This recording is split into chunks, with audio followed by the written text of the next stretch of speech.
Welcome to a new video from the Parts channel. Well, I'm going to make a short video but I find it very interesting answering the question you left me. Can a clogged particle filter, DPF, cause damage to the turbo?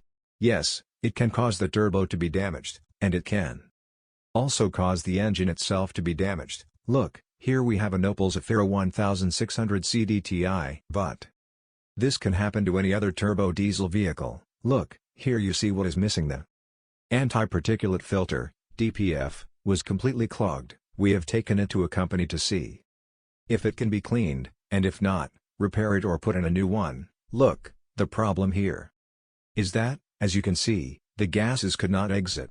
Then, not being able to exit, they look for another exit.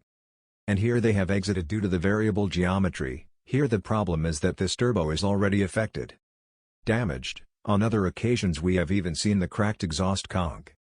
Also the same as the carbon comes out here, it also goes back again. Because that counter pressure is produced, and as I say, it goes back towards the cylinders.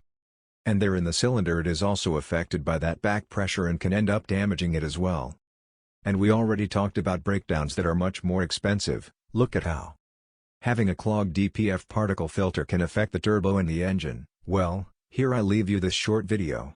If it has been useful to you, then don't forget to give a like and subscribe to the channel.